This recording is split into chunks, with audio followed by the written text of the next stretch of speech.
Hello again everyone, and welcome back to Linode. In today's video, what I'm going to do is teach you guys some command line tricks that I've picked up over the years, some tricks that I wish I knew earlier in my career, and these are going to be some command line tricks that'll save you time, maybe help you work more efficiently, and some are just plain fun. So let's go ahead and get into my favorite command line tricks for the Linux terminal.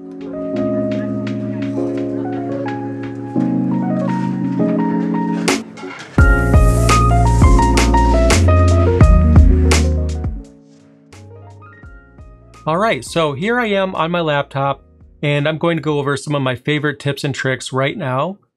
Now I'm going to go over these in no particular order. So just stick with me and hopefully you'll find at least some of these helpful. Maybe you'll add these to your daily workflow. That would be really cool. Let's go ahead and get started. Now what I'm going to do is start off with a really easy one.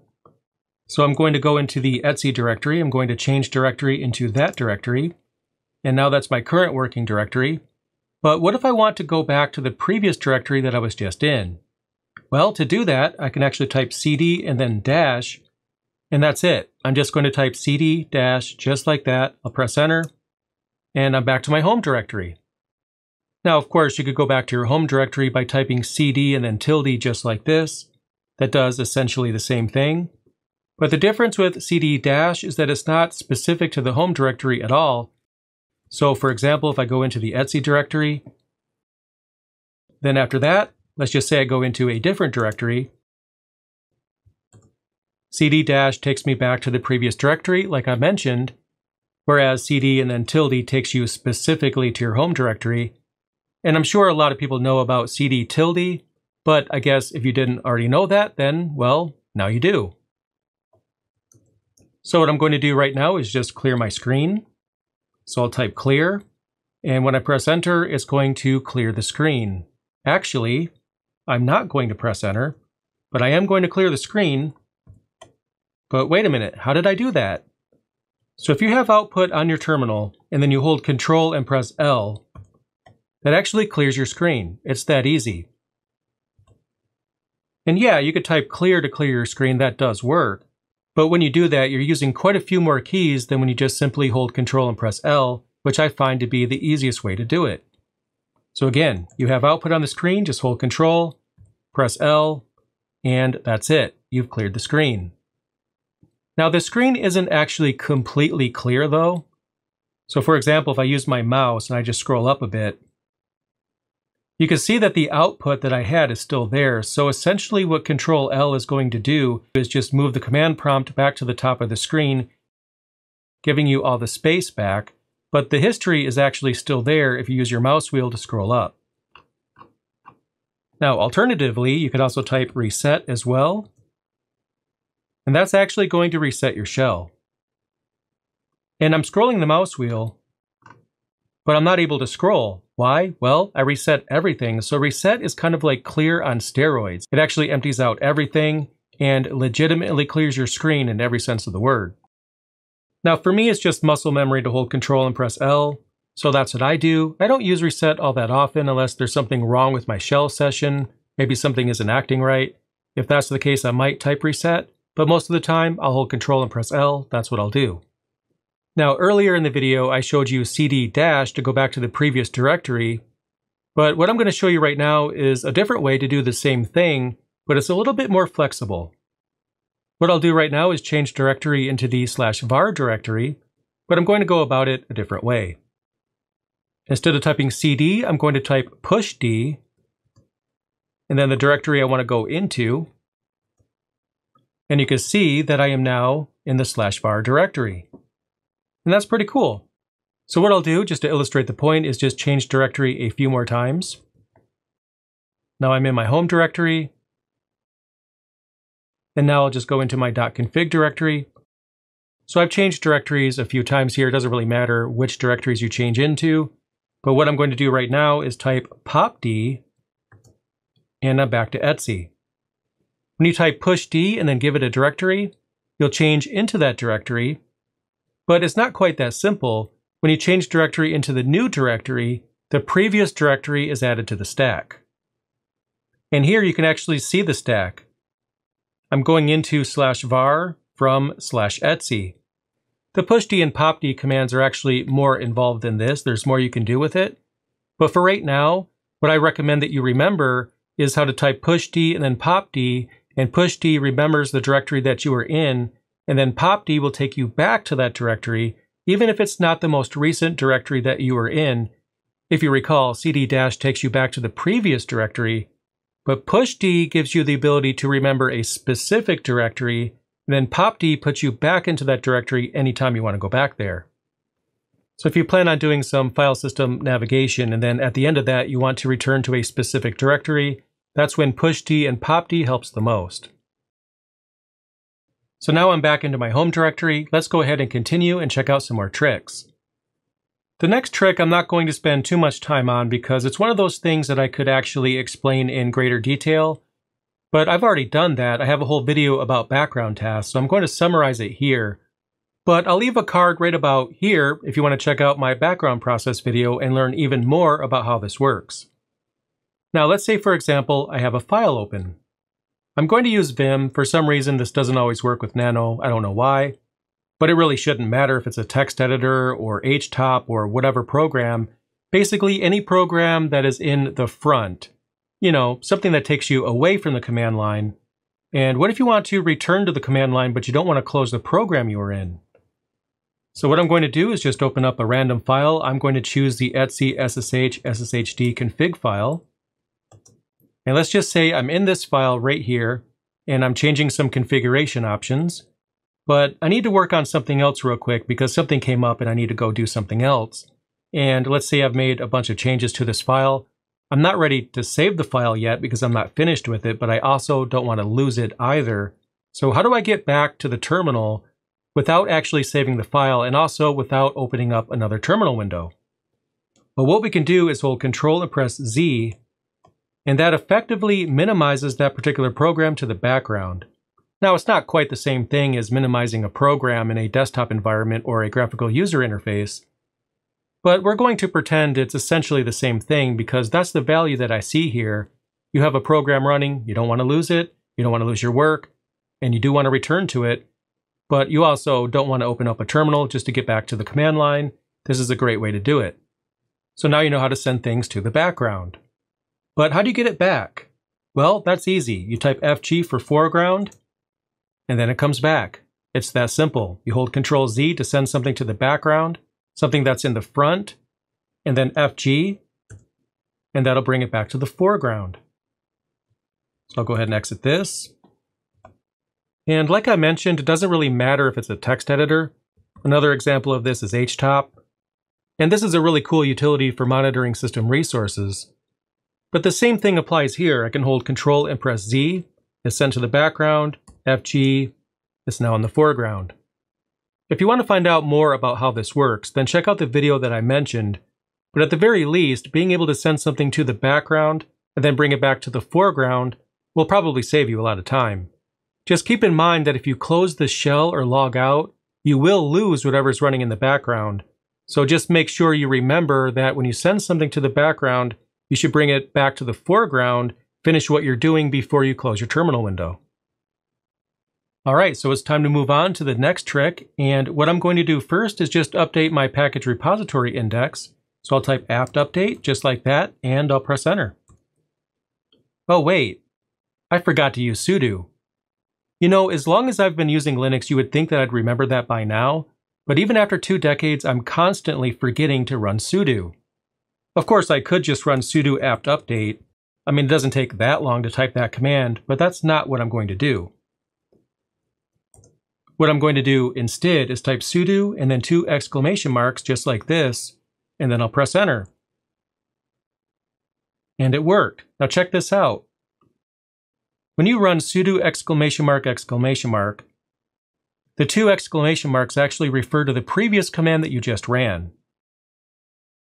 So by running sudo exclamation mark, I'm telling the command shell to repeat the most recent command, but put sudo in front of it. So that way I don't have to worry about retyping the entire command just to run it as sudo. This is a great way to repeat the last command, but make sure that you have the proper privileges and run it with sudo. And again, I find myself forgetting to use sudo quite often, So this trick right here is something I use at least once a week. Now another trick is going back through the command history by holding Control and pressing R. Now this is kind of confusing to explain, so I think showing you will make more sense.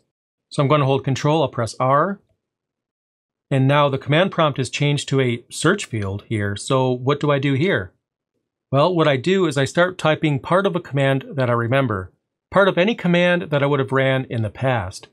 Maybe I want to bring back a long command that I ran in the past, but I don't remember the syntax and I just don't want to go through the history file to find it. I'll just type what I know of the command. So we just ran apt update, for example. Now notice I just typed apt and it's already showing sudo apt update. If I hold Control and press R again, it'll go to the next thing in the search history that meets that criteria. And Control R will just keep going back through the command history. And then once I find the command that I was looking for, I rerun it by simply pressing Enter. And the sudo apt install htop command, that's what I ran off camera to install htop on this computer.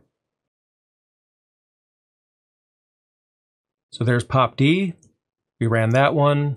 We also ran pushd. Any command that I've ran in the past, I could easily run it again with this trick. I'll hold Control and press C to break out of this. And what I'm going to do is show you yet another way to run previously run commands that I think is even better. What I'm going to do right now is run history, just like this. And we see all of my command history, which is very useful in and of itself. Especially if you're a new Linux administrator for a company. If you're working with a server that has a particular problem, maybe it's a problem that's happened in the past, and as a new Linux administrator, it's always a good idea to check the command history because you could find out what people before you have done in similar situations. And like I said, this is a cool trick in and of itself, but that's not actually the trick that I want to show you. What I'm going to do is show you how to rerun any command from your history. Notice that there's a number on the left side of each of these commands. So for example, I typed this command right here off camera to see whether or not htop was installed on this computer. It wasn't, so then after that, I installed it. But what if I want to run this command right here yet again? I could just right-click and copy it, and then I could right-click and paste, but that's not what I'm going to do. What I'm going to do instead is refer to the command by its number, but first I'll type an exclamation mark, and then directly after that, I'll type the number, no space or anything like that. And us Linux people, we often refer to the exclamation mark as bang. So essentially, I'm typing bang 102. And what happens is that it actually shows me the command that's associated with that number, and then it runs it. So right there, I was editing the SSH config file. So I could do that again by typing bang and then the number, just like before. And now I'm back into that config file. I think this is a very useful way to use the history, but I'm going to make it even better. One thing that I think is missing here is the date and time. I feel like it's really helpful to have the date and time that every command was run in. So that way, if I'm looking for a specific command during a specific time period, I could find it and have a better idea about the actual command history and when the commands were executed. But the problem is we don't have that information here. So how do we get it?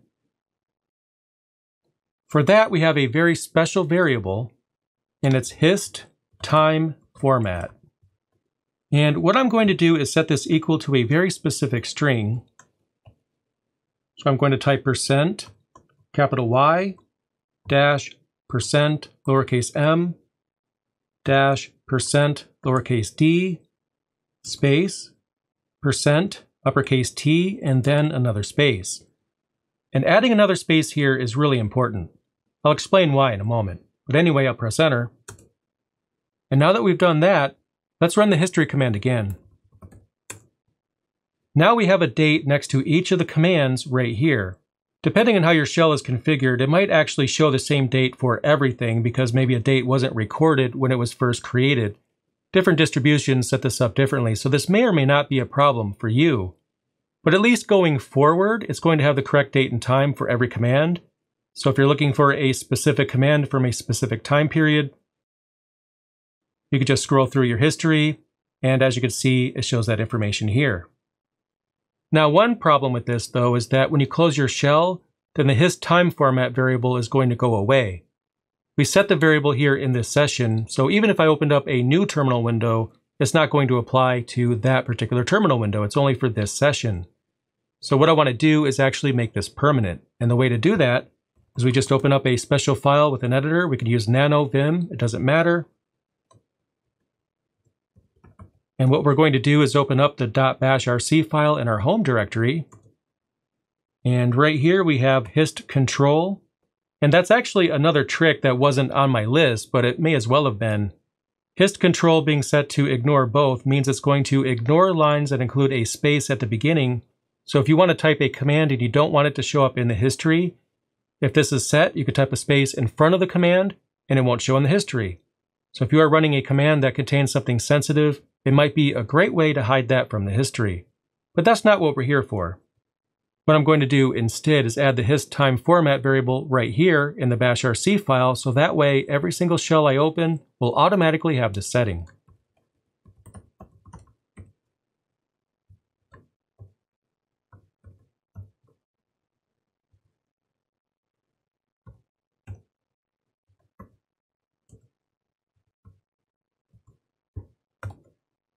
Just like that. So I'll hold Control and press O to save the file, Enter to confirm it, Control X to exit out. So from this point forward, every terminal window that I open should have the hist time format variable set, giving me the date and time for each command. Now earlier I mentioned to not forget to type the space at the end when you're setting the variable. And the reason for that is because if you don't, then there's not going to be a space in between the date and time and the command, so this space right here would not be present. Because you added a space at the end of that string, it's putting that space right here in between the date and the time and the command. So if you don't include that, things get, confusing. Now another command that I want to show you guys is completely useless. I mean, it's cool, but it gives you no practical capabilities whatsoever. It doesn't enhance your workflow, so technically it doesn't even belong in this video, but I figured it might be fun to show you. And that command is cmatrix. You have to have this package installed. Most of the time this will not be installed, so you could use your distribution's package manager to install this package. So I'll press enter and you'll see immediately what it does. Does that look familiar? If you recall, in the background I often have a laptop that has this as the screensaver. But it's not actually a screensaver, it's just a full screen terminal window that's running cmatrix. I just think it looks really cool in the background. Again, it has no practical use whatsoever. It's not going to enhance your productivity, but it's cool. Now, as an aside, what I often do is press F11 to make the terminal full screen. And that makes it look even cooler.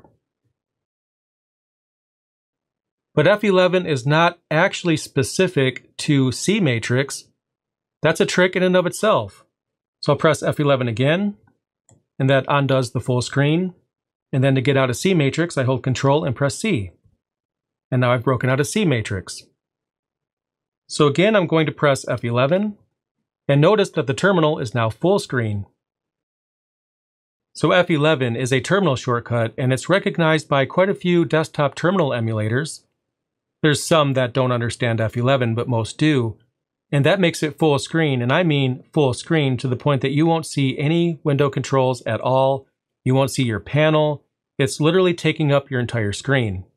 So I'll often do this if I want my terminal to basically cover up everything else, if I don't want any distractions, and I just want to work on something without seeing anything in my desktop environment. I don't want to see email alerts. I don't want to see anything but what I'm working on. I'll just press F11 and make the terminal the only thing that's visible. And when you press F11 again, it returns it back to normal. In addition, most desktop terminal emulators will allow you to increase and decrease the font, and this is something that I often do in my videos. So what I'm going to do is hold Control and Shift at the same time, and while I'm holding those down, I'll press plus. Notice that every time I press plus, the font will get larger. If I hold Control, not Control and Shift, but just Control and press minus, as you can see, the font is shrinking. Now often when I do this, it kind of plays around with the sizing of the terminal, so I'll often press reset to make sure that it's going back to the proper size. Otherwise, I might have some blank space up here. But anyway, that's how I actually adjust the size of the font in my videos. I often crank up the font size to make sure that you guys are able to see what I'm doing. And sometimes I have to shrink the font size if something I'm doing is taking up too much space. I've had some people in my comments ask me how I do that, and if that's you, well, now you know. Now what I'm going to do is just press the up arrow a few times. I'm going to just bring up a previous command. I think this one right here is good enough. And what I'm going to do is hold Control and press U. And it just deletes everything on that line. Literally everything. And depending on your computer, it could take some time to actually backspace everything out. I mean, that didn't take too long. But if you had a complete wall of text, Control U will simply just delete everything. That's pretty cool. Now, similar to that, I'll bring up another command here, maybe something a little bit longer. I guess that's fine. Since we're on the subject of Control U to delete everything on the prompt, there's a few other shortcuts that also involve holding down Control. So what I'll do is hold Control and press A, and that puts the cursor all the way to the front of the line.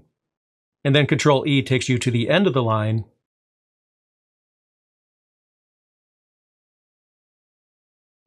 Now suppose that I want to run this command right here. But before I press enter, I realized that I probably should have included sudo at the beginning. Now I could hold down the left arrow, go all the way to the beginning, which might take more time if the command is even longer, and then I could type sudo and I'm fine. But what I think is more practical is that you can hold Control and press A, and that immediately brings you to the front of the line, and then Control E takes you to the end of the line.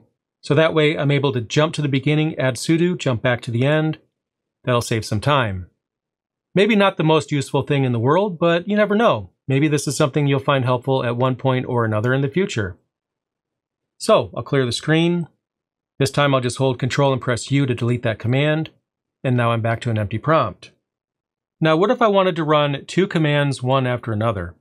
Maybe I want to run sudo apt update and then sudo apt dist upgrade. The first command will update my package repository index, whereas the second command that I mentioned will make sure that all available updates are installed. What I could do is run sudo apt update, and then once it's done, I can run sudo apt dist upgrade to run the second command, but that's not what I'm going to do. Instead, I'm going to set up the command just like this. And watch what happens.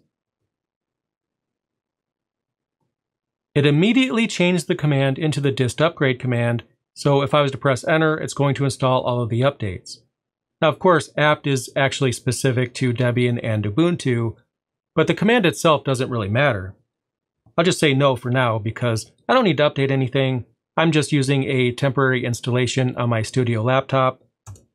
I don't really care to update it right now anyway. So what I'll do right now is just chain two random commands together. So ls-l, and then I'll run echo hello world. So the first command produced this output right here because I ran ls-l, and the second command echoed hello world to the screen, which we see right here. So now what I'm going to do is show you another variation of this same idea. So I'll recall this command, and I'm going to take away the semicolon here. And instead, I'll type two ampersands. What do you think is going to happen? Let's find out. The same thing. But wait a minute. If it does the same thing, if this method chains two commands together as well, then why would I want to use the semicolon versus the two ampersands? To demonstrate the difference, I'm going to bring back this command right here. But what I'm going to do is make the first command completely invalid.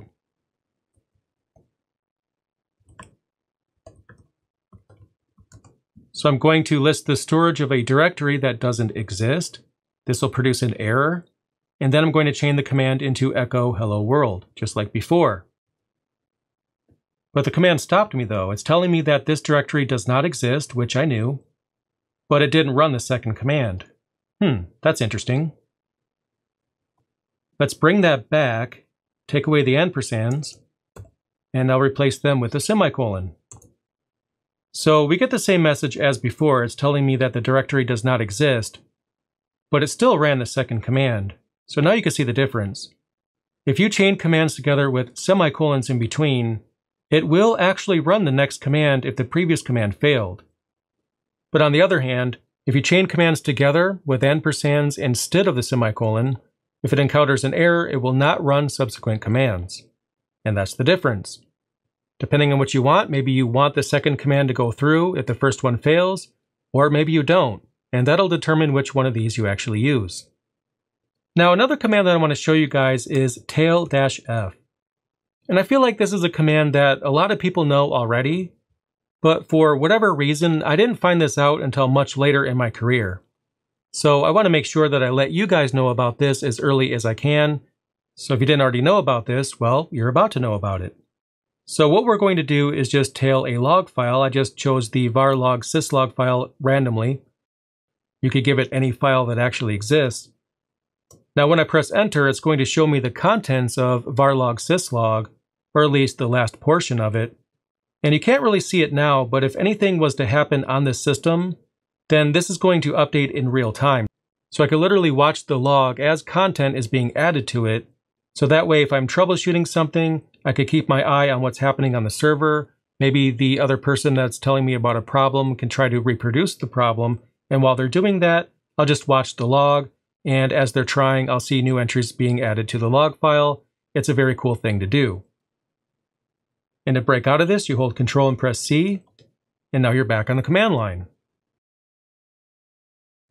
Now for the next trick.